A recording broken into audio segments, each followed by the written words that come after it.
Good evening. You're listening to the Midnight Line. I'm Eli. If you've been following our little midnight sessions, you'll know by now, sometimes the people who call aren't exactly where they say they are. Sometimes they're not anywhere at all. The phone's been quiet tonight. But there's one line flashing, no number again. Let's pick it up. Hello? You're on the air. A man's voice. Calm, low, almost too steady. Hey, Eli, right? I've been listening to you for a while. Well, glad to have you. What's your name, friend? He hesitates. Let's just say, I go by Michael. All right, Michael. Where are you calling from tonight? He exhales. From my bathroom. I laugh a little. Not the most glamorous location. No, he says, but it's the only place with a mirror big enough. That makes me pause. What do you mean? You ever stare at yourself too long, Eli? Really look? You start to feel like the person in the reflection isn't you anymore. I think everyone's had that moment, I say carefully. A little disassociation. Reflection fatigue. He chuckles. This isn't that. I don't think the thing in the mirror is me. Not anymore. The air in the studio tightens. What's happening when you look at it? He speaks slower now.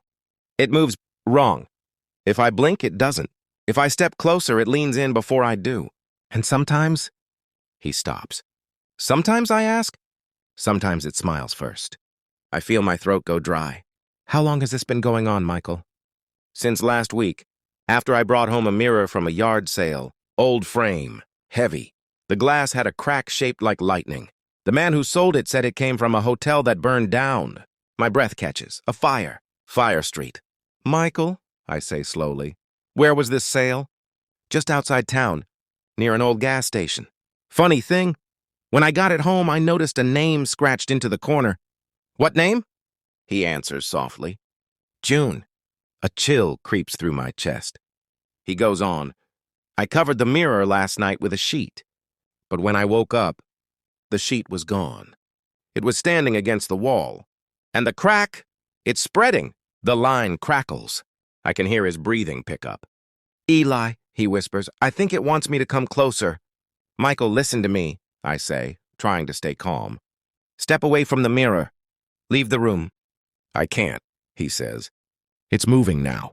The reflection's hand as it's reaching out. Michael. A burst of static, a thud, the sound of glass shattering. Then silence. I wait. Nothing. Just my own voice echoing back through the line. Faint, distorted. And then very softly, I hear it. A voice that isn't mine. Hello, Eli. The line goes dead. I sit there for a long time, listening to the silence between signals. 3 nights, 3 calls, each one somehow tied to the next. A road, a fire, a mirror, and now my name. You're listening to the Midnight Line. I'm Eli. And if you're still awake, check your reflection.